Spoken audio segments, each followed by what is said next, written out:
My name is Sarah Jenkins. I'm 31 years old.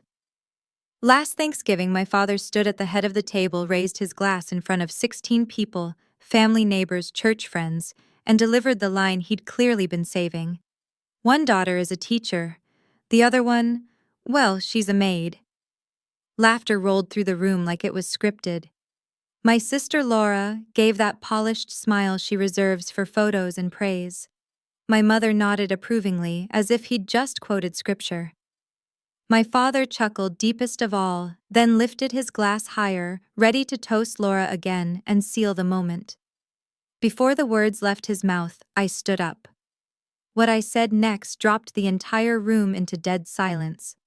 Glasses froze midair. Eyes widened. No one moved. No one spoke.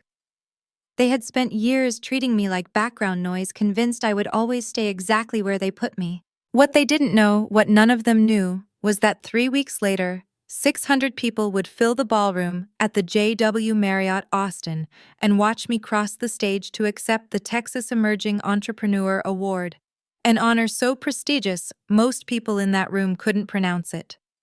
The company I had built in complete silence had already been quietly handling the contracts for the luxury resorts they loved to brag about on social media. They never asked whose name was on the paperwork because they never thought it could possibly be mine. This is the full story of how I went from being the punchline at my own family's table to standing in a spotlight they could never reach. If you've ever felt like the overlooked one in your own family, drop your story in the comments below and hit subscribe. You're going to want to see exactly what happened next. My family moved to a quiet neighborhood in Austin, Texas, back in 1998, the year I turned 4. The house was a classic 4-bedroom suburban build, with a backyard pool that caught the afternoon sun just right, the kind of place designed for weekend barbecues where neighbors wandered over with beer coolers and folding chairs. Green lawns rolled out front, 2-car garages stood side by side, and the faint smell of mesquite smoke drifted through the air most Saturdays. From the street, it looked like every other happy family home in the development. But inside, it became clear early on that happiness had a hierarchy. My father, Thomas Jenkins, was 62 years old and had worked as an accountant at a mid-sized firm downtown until retirement. He spoke little, listened less, and handled conflict by disappearing into his newspaper or the garage. Whenever my mother's comments cut deeper than usual, he would murmur the same line, "Your mother just wants what's best for the family, Sarah. You know how she is." That sentence became his shield, his excuse, his way of staying out of the line of fire while I took the hits. My mother, Mary Jenkins, was 58 and had spent 22 years teaching 3rd grade before retiring. She ran the household like a classroom. Everything in its place, appearances, polished praise, reserved for top performers. She believed deeply in God, in looking put together, and most of all, in her eldest daughter. Her Facebook profile was a shrine to Laura: photos from university fundraisers, shots of the grandkids in holiday outfits, updates about Laura's latest teaching award or conference presentation. Her bio read simply, "Proud mother of Professor Laura Jenkins Hayes," and she posted about Laura 4 or 5 times a week. My name rarely appeared. When it did, it was buried in a group photo, untagged, unremarked. Laura, my older sister, was 34 and a tenured lecturer in education at the university downtown. She and her husband Daniel lived in a larger house in North Austin, 5 bedrooms, 3-car garage, heated pool that stayed open year-round. Daniel was a real estate attorney specializing in luxury properties, always closing deals that made the local business pages. They had 2 children, Jacob, 5, already signed up for private kindergarten, and Emma, 3, enrolled in elite toddler programs. Their life was the one my mother measured everything against, perfect on paper, polished in every photo. The living room wall at my parents' house held what Mom called the family wall, 12 framed photos arranged in a precise grid. Laura's wedding dominated the center. Laura's PhD graduation sat beside it. Laura cradling newborn Jacob. Laura and Daniel at a black-tie university event, her in emerald silk, him in a tailored tux. I counted them once on a quiet afternoon. Laura appeared in 11 of the 12 frames. My high school graduation was the lone exception. Me standing between my parents in cap and gown smile, forced photo tucked into the bottom corner where a tall, decorative plant partially obscured it.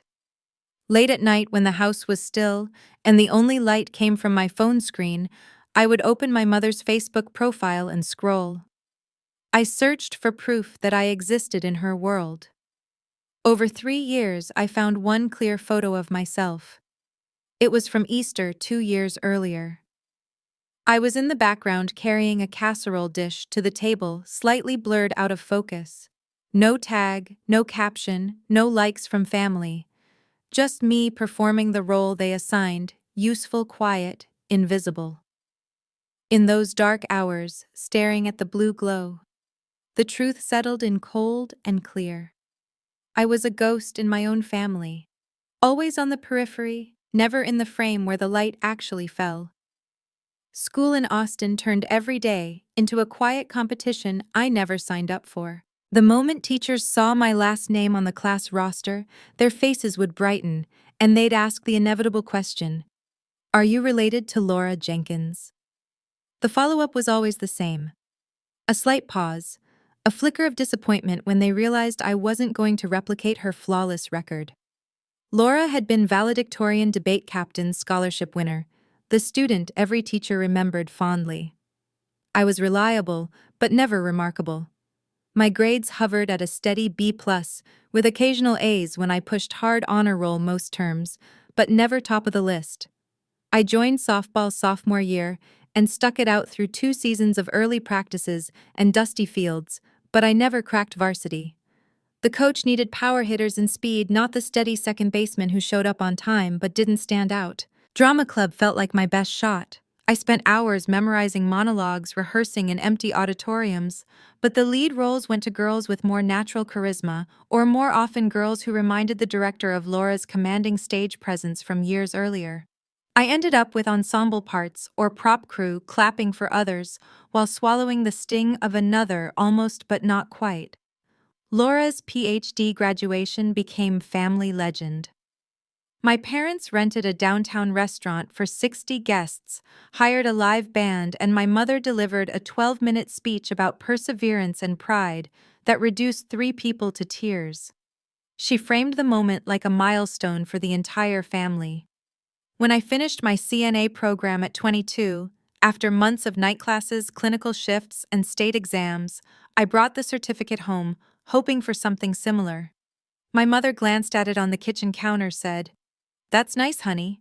Can you pass the salad?" and turned back to the stove. No card, no toast, no call to relatives, just salad, and the unspoken understanding that my achievement didn't warrant celebration.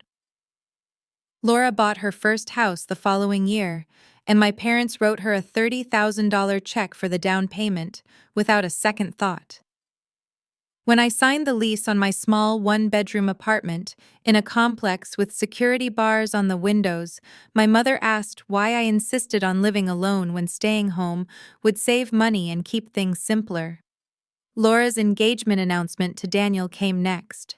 My mother cried happy tears for a full 20 minutes, hugging her tightly, already planning the Facebook post and envisioning the wedding album.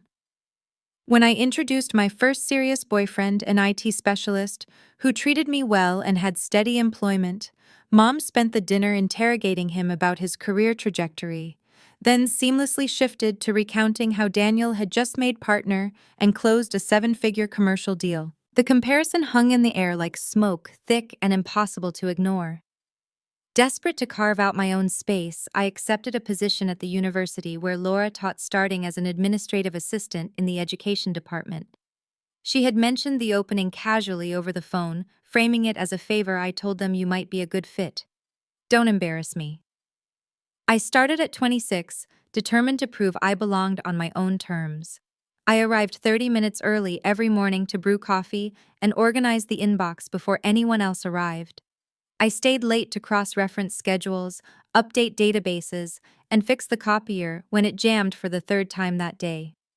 I memorized every professor's preferences. Dr. Ramirez liked black coffee, no sugar. Professor Klein needed reminders for committee meetings and handled student inquiries with calm efficiency. I I never mentioned my connection to Laura, never asked for special treatment, never complained about the extra workload or the occasional snide remark from faculty who assumed I was there because of nepotism.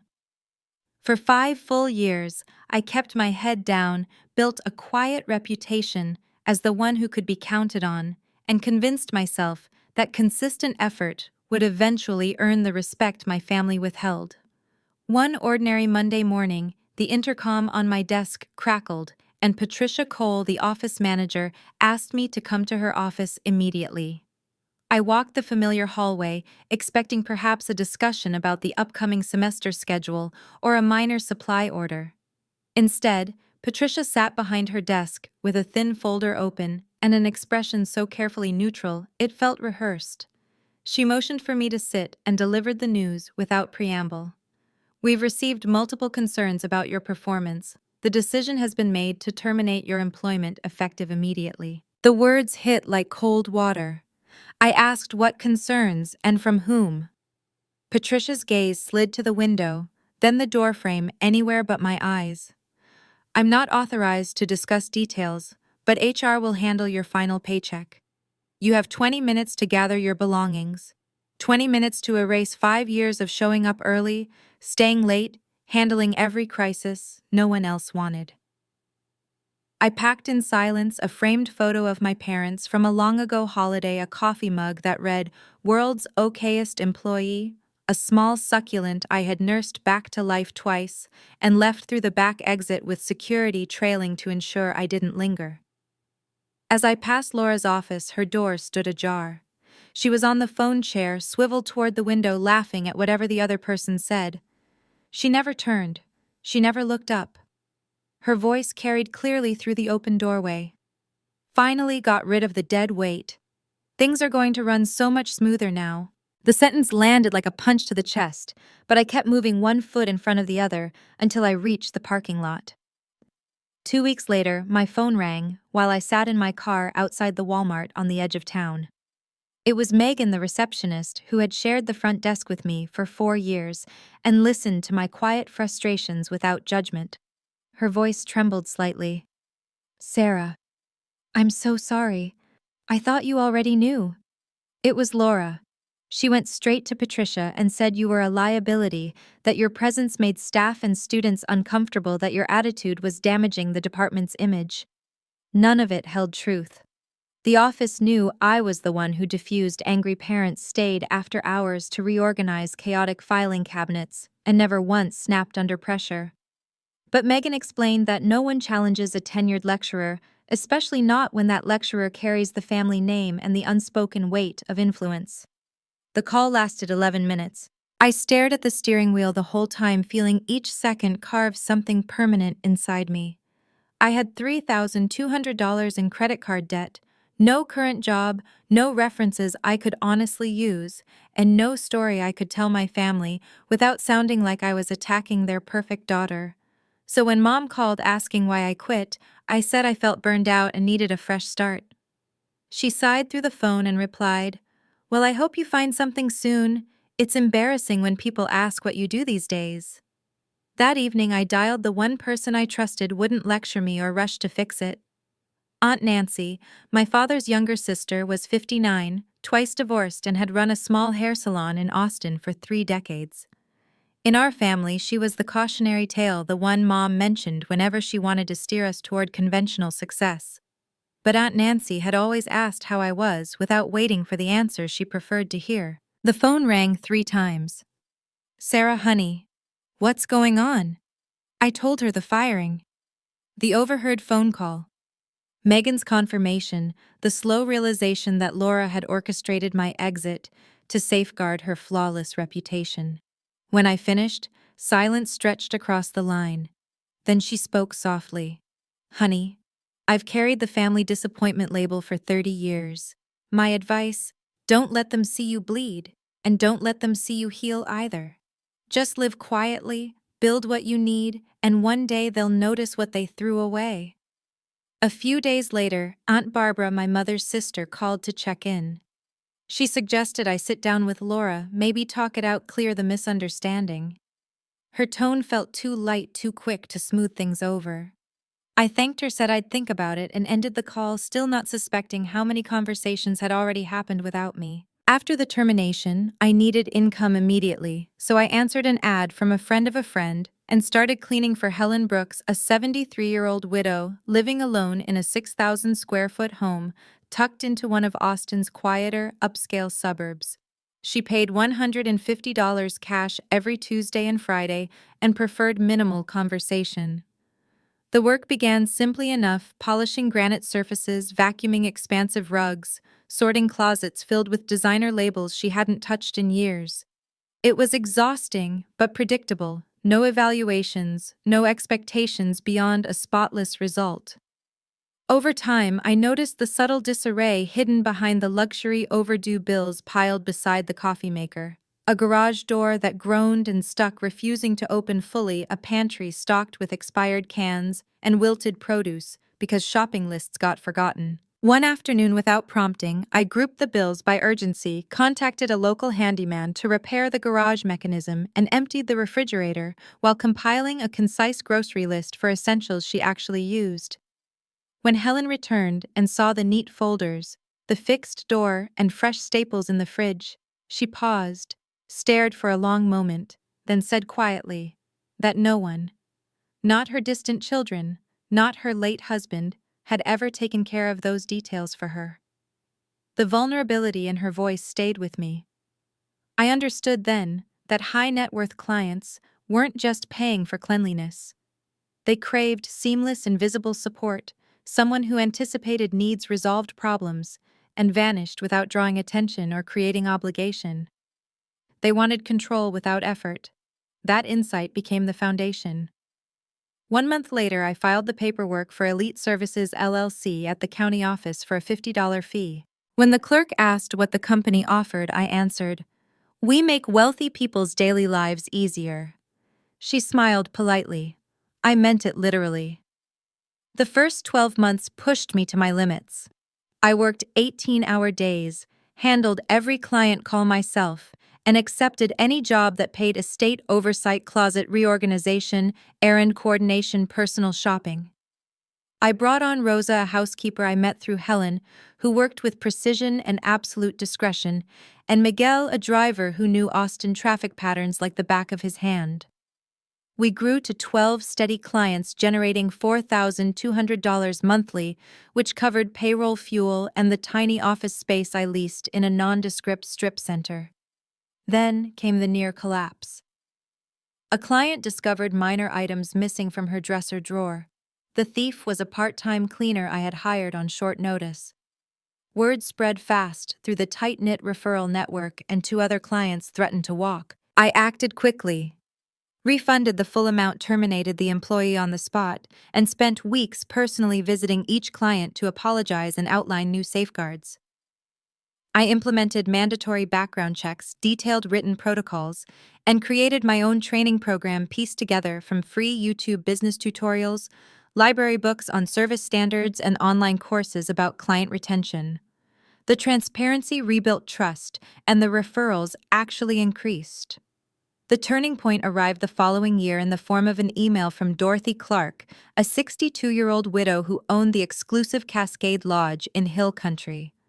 The property featured 120 rooms with rates ranging from $800 to $3,000 per night. Her previous vendor had imploded after an employee theft scandal, and she needed a replacement who understood that in luxury hospitality, reputation was everything. A satisfied client had mentioned my name. We met in her office on a crisp Tuesday afternoon. She sat behind a mahogany desk, studying me with sharp eyes, and asked directly, "Everyone claims discretion. Why should I believe you're different?" I thought of the years spent fading into the background, the lessons in remaining unseen while others took the spotlight. I answered, "I've spent my life being invisible. I know exactly how to make someone feel fully supported without ever stepping into their light." She held my gaze, then pushed the contract forward, $28,000 monthly for an 18-month term. I accepted, even though scaling that volume felt impossible. I hired 8 additional team members, developed comprehensive training modules, and established rigorous quality checks drawn from every resource I could access. The system held. Dorothy renewed, early introduced me to 2 other lodge owners in the region, and within 2 years, Elite Services employed 38 people, 28 full-time operating from a modest 1,200 square foot space in Old Austin. Annual revenue reached $1.9 million. I continued driving the same reliable used car, living in a simple one-bedroom apartment, and when my mother asked what I did for work, I always replied, "Just cleaning, Mom." Same as always. She never asked for more. No one did. But one email changed everything. I kept the details of Elite Services completely hidden from my family and almost everyone else. Aunt Nancy was the sole exception, and even that came by chance a month earlier, when a chatty client who resembled Mrs. Thornberry sat in her salon chair raving about the discreet concierge service that had quietly fixed her household chaos. The client dropped my name, Sarah Jenkins. Aunt Nancy kept her composure, finished the cut, and pretended it was a coincidence, changing the subject without missing a beat. She texted me later that evening. "Proud of you." Mouth shut tight. I replied with thanks and a plea to keep it that way until I decided otherwise. November rolled in, and with it the familiar pull of Thanksgiving at my parents' house. I drove from my suburb apartment 22 minutes through traffic that felt heavier than usual, wearing jeans, a simple gray sweater, and boots that had seen better days. Nothing flashy, nothing that would invite questions. On the way, I stopped and bought a $40 bottle of Napa Cabernet, certain it would end up on the kitchen counter, untouched like every year before. My phone lit up as I approached their street, a text from Laura. "Can't wait to see you serve." The words carried deliberate weight, a subtle jab reminding me of the role she and everyone else expected me to play. I deleted it without responding and turned into the driveway. The shaded spots closest to the house under the bougainvillea, my mother babied with expensive trimmers, were taken by Laura's white Lexus and Daniel's black BMW. I parked at the far end as always.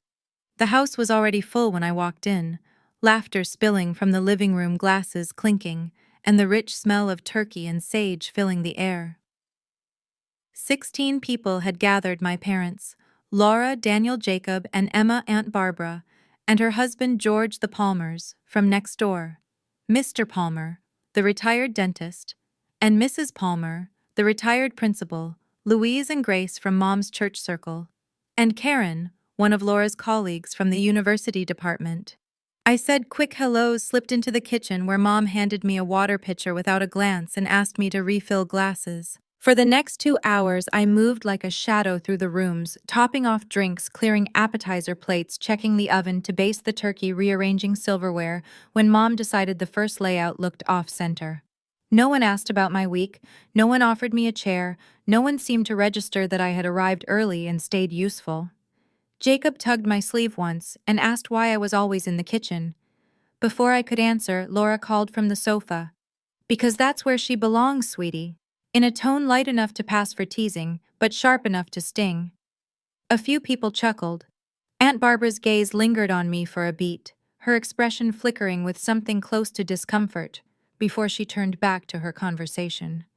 I kept moving, kept refilling, kept clearing, counting down to dinner, while the house pulsed with the easy rhythm of people who never questioned their place at the table. Dinner commenced at 6:47 with the table arranged in my mother's meticulous fashion. White tablecloth napkins fanned precisely wedding china, catching the chandelier light. My father, Thomas, rose at the head, raised his glass, and delivered the toast.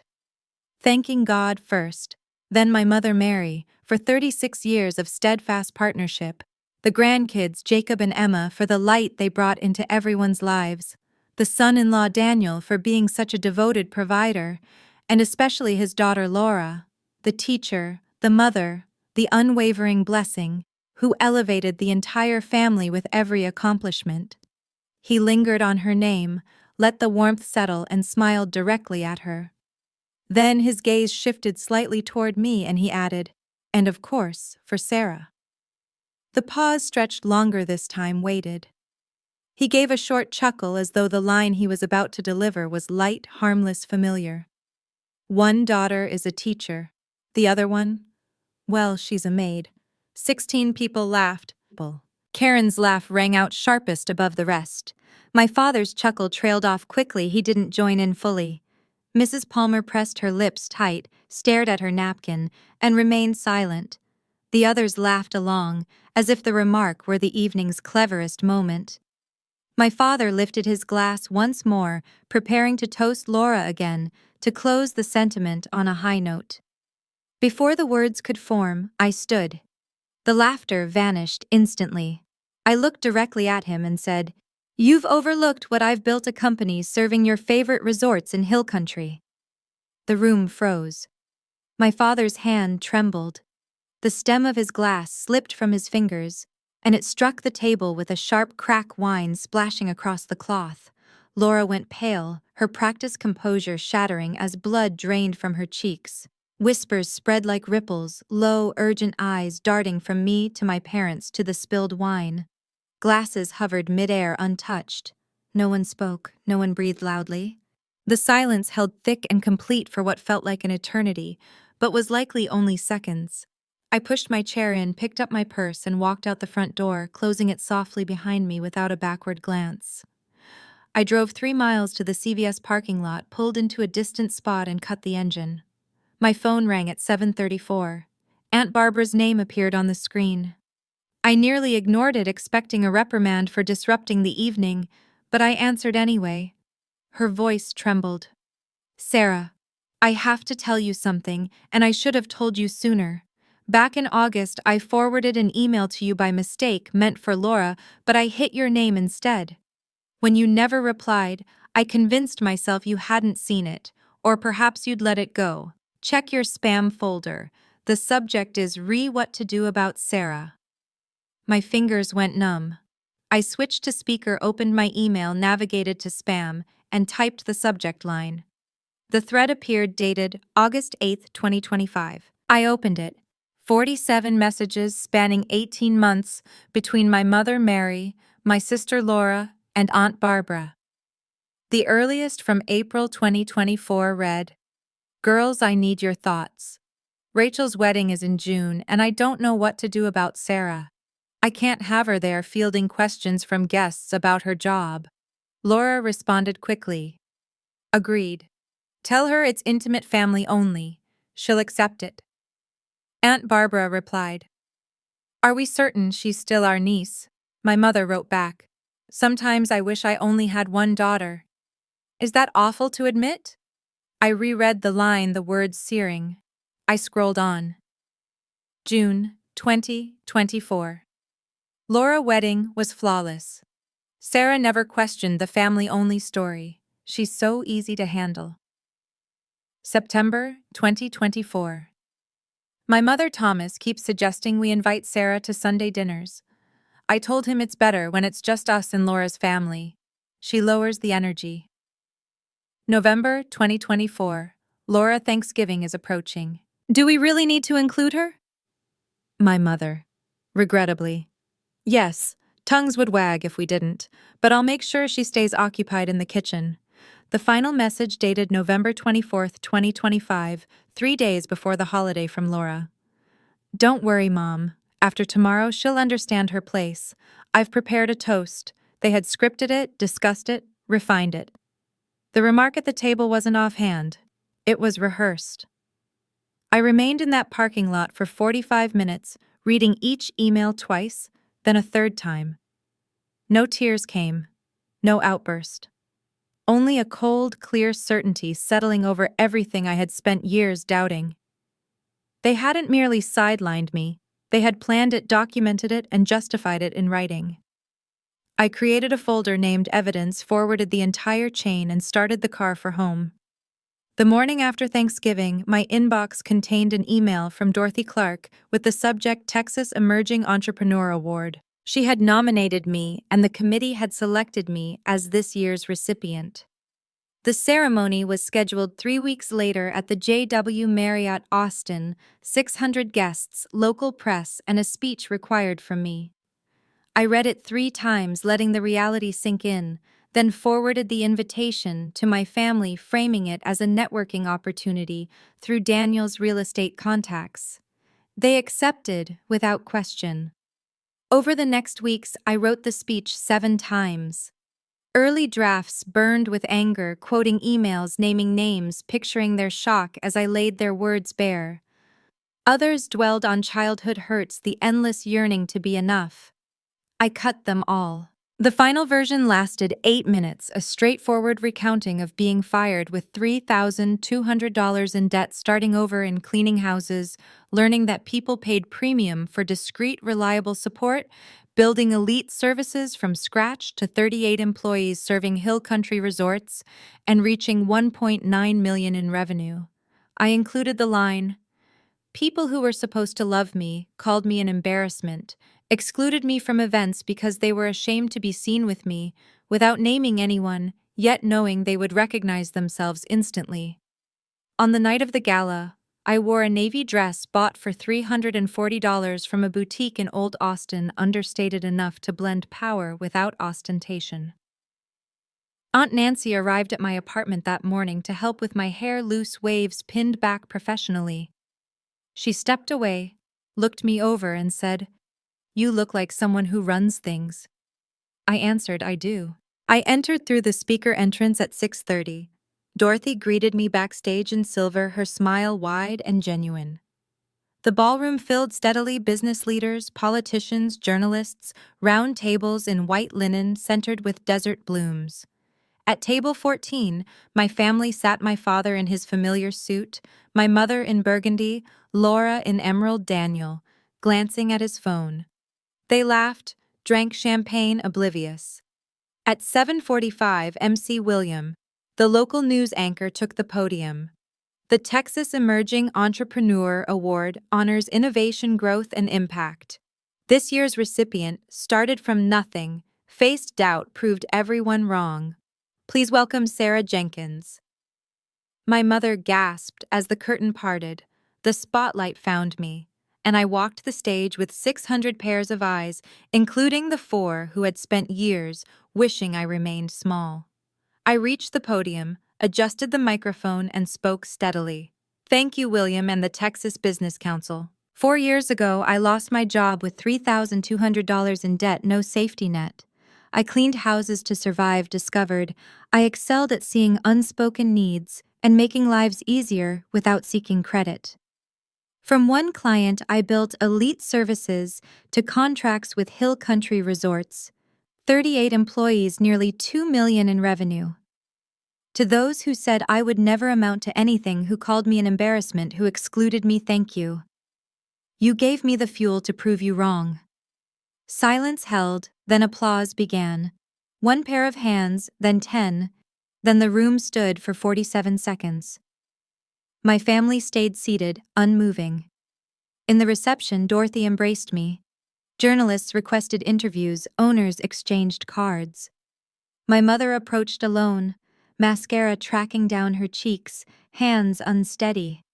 "Sarah, why didn't you tell us?" I met her eyes, the woman who had written she wished for only one daughter. "Would you have believed me, Mom? Or found another reason to measure me against Laura?" She had no answer. I said, "I'm done," and walked away. She called after, "Are we still family?" I didn't turn. "We always were. You never acted like it." My mother left 12 voicemails, beginning with please, ending in blame. I deleted every one. Laura sent a single email. "We need to talk." I archived it. My father called once, 4 days later. "It's Dad." Silence lingered. "I'm sorry. I should have defended you long ago." "You should have. But I made it without you." The call ended after 6 minutes. I blocked their numbers, returned their Christmas gift unopened, and spent the holiday in Maui with Aunt Nancy watching sunsets instead of forcing conversation at a table that had no space for me. Laura lost her tenure track. When the email chains surfaced through professional circles, students dropped enrollment, colleagues pulled away. My parents stopped receiving church invitations. Neighborhood gatherings dried up the Palmers and others quietly distancing until they were left on the outside of the social circles they once dominated. Karen, Laura's colleague, emailed an apology admitting she laughed at the toast from fear of rocking the boat and suggested coffee. We met, talked 3 hours about family expectations and the quiet wounds carried by those who succeed despite being unseen. She became a true friend. Many people facing similar betrayal choose to walk away permanently. Others attempt reconciliation. Whatever choice you make, safeguarding your peace is the priority that matters most. Freedom arrives not from revenge, but from refusing to wait for apologies that may never come. Thank you all for taking the time to watch the video. If you found this story meaningful, don't forget to leave a comment, sharing your thoughts and subscribe to the channel so you don't miss any upcoming videos.